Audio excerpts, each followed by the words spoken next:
Alright, boys and girls, hope you're well. Welcome to Gordon Guitar. We have Grace VanderWaal here. This is the first time, I believe, on Gordon Guitar with the new song called What's Left of Me. So this is a great song, strong, powerful, and I really think she deserves a spot here. So let's take a look at What's Left of Me.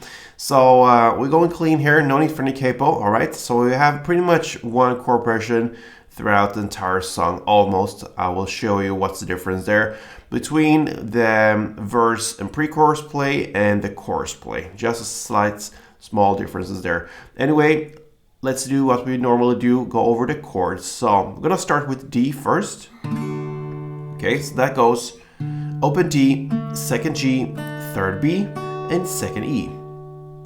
The next chord, transition chord, it's the F sharp with a D in the bass still. All right, so what you do there from the D, you can keep that third fret B string. So I just adjust my index and mid finger to this position. That gives us second on E, open A, open D, second G, keep that third B, and open E.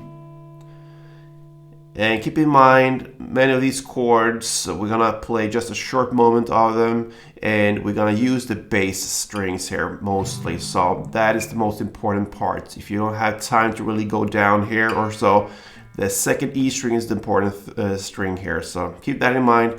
I'm gonna tell you how, and you're gonna understand later. Anyway, that's the D F chord, the D with the F sharp in the bass. Next is the G. Okay, so you can keep that third fret B string there still, okay? So it goes third on E, second on A, open D, open G, third B, and third E. And from this G, I go to the A chord, and what I do here, like I said before, we're gonna utilize more the bass strings here. So you don't have to go to this full A if you don't want to. It looks like this.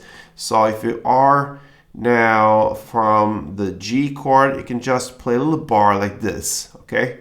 So you just go to this position. So that will be open A, second D, second G, second B, and yeah, you will avoid the last E string there, because like I said, bass, maybe the mid area, and that's what you need for this A. So just play a short little bar on the second fret, and you cover the D, G, and B string. That's it. Okay. Then we have the B minor. That's a bar chord. So you play the bar on the second fret. You're still there. You bar 5 strings from bottom up. So like this. And then you need to add fourth on D, fourth on G, and third on B.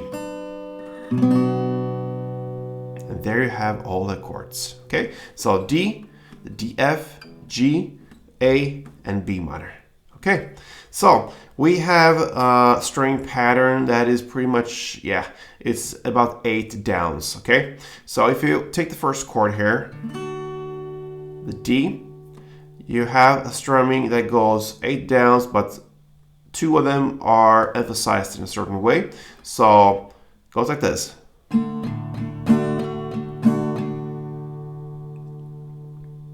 That was 8 downs. And you're gonna play on the bass strings for all the downs except for the 4th down and the 7th down. You're gonna go down and try to get a little bit of the higher notes down there. So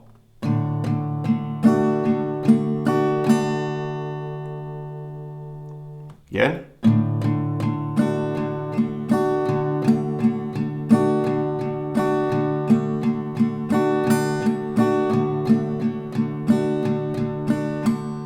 Okay, and it's a little bit harder to separate and play the bass and high strings on the D, since you could just cover 4 strings here. It's easier with other chords, the G's and the B minor A.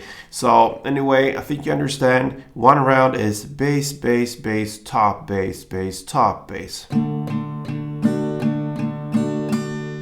All right, so there you have it. And we need to have a split as well. So the split, the part 1, is the first 4 downs, okay? Because we're gonna make a split there when we change the chords right in the middle of this string pattern. So the first 4 downs is part 1, and the next 4 downs are part 2. So part 1, part 2, split in the middle. Let's take a look at this chord progression now. Like I mentioned, the verse play and the pre-chorus play are played in the same way. And it's like this: D, 1 full string around, that means 8 downs. Then plus part 1, the first 4 downs. That's D, so like this.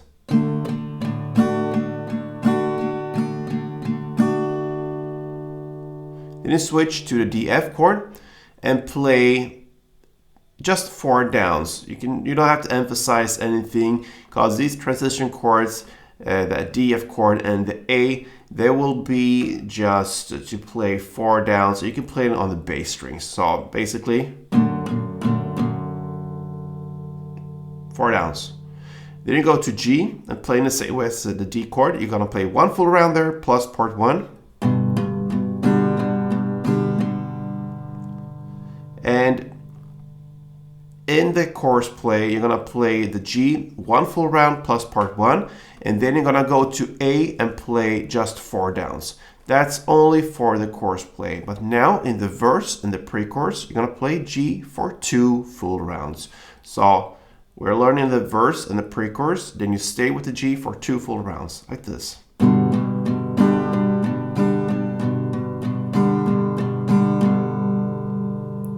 So that is the first half of the chord progression. D, 1 full round, plus part 1, then the D, F, 4 downs, then G, 2 full rounds if you are in the verse and pre-chorus play.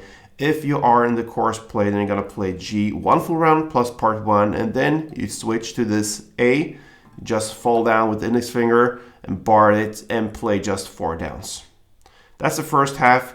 Then it continues, no matter what, if you are in the verse, pre-chorus, or the chorus play, with B minor, 1 full round plus part 1.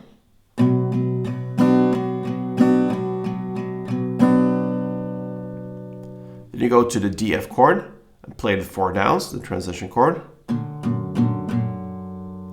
And then you end with G, 2 full rounds.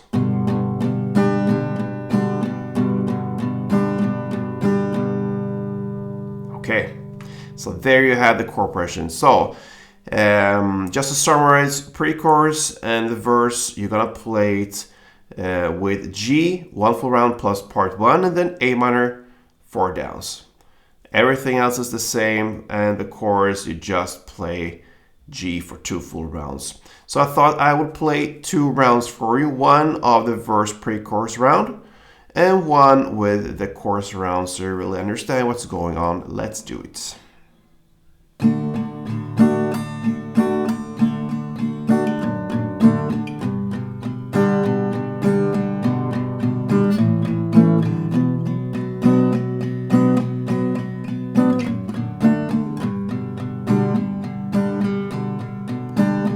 Now the chorus.